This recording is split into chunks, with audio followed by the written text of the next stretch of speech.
Dans ce tutoriel, nous allons nous intéresser à l'utilisation et à la création d'animations dans Photoshop CS3 Extended. Pour cela, vous allez afficher la fenêtre qui est disponible ici, qui s'appelle Animation. Et nous verrons qu'il y a deux manières de travailler les animations dans Photoshop CS3. La première que je vais montrer ici qui s'appelle Animation d'image et la seconde qui nécessitera la table de montage. Dans mon fichier, j'ai créé plusieurs calques de texte, l'idée étant que je vais vouloir animer comme un compteur 1, 2, 3, 4, 5 au final. Je vais commencer par enlever l'aperçu du numéro 1 et je vais m'apercevoir qu'il y a un calque pour l'arc de cercle et un calque représentant le fond blanc. Je vais commencer par aller ici dans le menu contextuel disponible dans la palette Animation d'image et nous allons créer des images d'après des calques.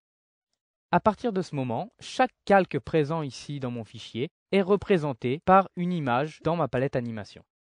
Pour mon animation finale, j'ai besoin de retrouver sur chacune des images de la palette animation mon fond blanc ainsi que mon cercle. Pour cela, une petite astuce, vous sélectionnez la première image de la palette animation et chaque calque que vous ajoutez ici dans la palette vient s'ajouter dans chacune des imagettes de l'animation. Il me faudrait ensuite que je duplique le fond blanc sur chacune de ces images. Une autre petite astuce, vous sélectionnez le fond et vous allez ici dans le menu contextuel lui demander de faire correspondre le calque sur les images. Il nous demande si vous voulez bien conserver la position, la visibilité et les styles de calque, vous cliquez sur OK. Et à partir de ce moment, le fond blanc et l'arc de cercle se retrouvent sur chacune des images. Il me reste à sélectionner avec la touche majuscule enfoncée les deux imagettes de début et à les supprimer en cliquant sur la poubelle. Pour arriver au résultat escompté, j'ai besoin d'inverser chacune de mes imagettes pour réaliser un effet de compteur. Je vais pour cela cliquer sur le menu contextuel et aller tout simplement inverser les images. Ceci a donc inversé et a mis dans l'ordre 5, 4, 3, 2, 1, me faisant ainsi l'effet voulu. Je vais sélectionner maintenant la première et la dernière image avec la touche majuscule enfoncée. Pour bien voir les options que je vais montrer, je vais déplacer ma fenêtre ici d'animation d'image et nous allons sélectionner ici un temps entre chacune des animations. Je vais demander par exemple 1 seconde et cliquer ici sur l'outil lecture pour voir si mon animation est correcte. Voilà, nous en avons fini avec cette première manière de faire. Nous allons voir la deuxième façon de créer une animation dans Photoshop CS3 Extended. Je vais revenir à la version de départ en cliquant ici en haut dans mon historique. Et vous voyez ici que j'ai une nouvelle palette qui s'appelle la palette Montage et qui va me permettre de travailler d'une autre manière mon animation. Pour passer d'une palette à l'autre, je vais déplacer cette fenêtre pour que vous voyez bien le menu. Vous avez ici le menu contextuel et vous pouvez ici passer en convertir en animation d'image. Dans ces cas-là, je reviens à la palette tout à l'heure que j'avais.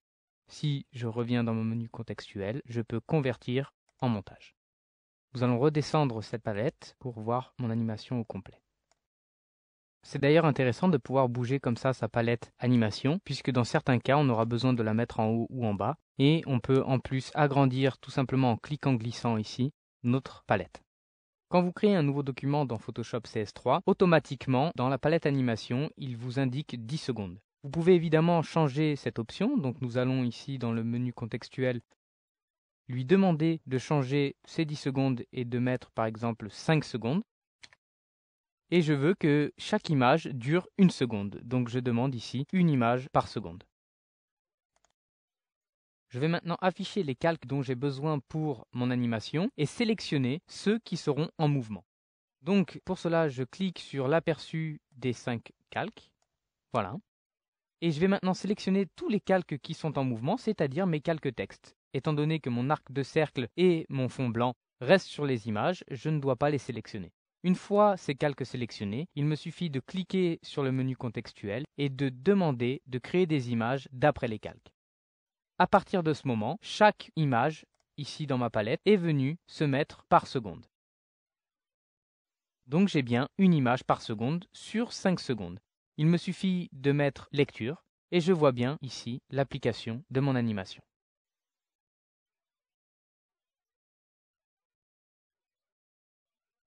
Voilà, nous avons vu les deux manières d'utiliser la palette d'animation. La première qui était l'animation d'image et la seconde qui est l'animation avec la table de montage. Dans les deux cas, il vous permet, avec cette version de Photoshop CS3 Extended, de créer des animations très simplement.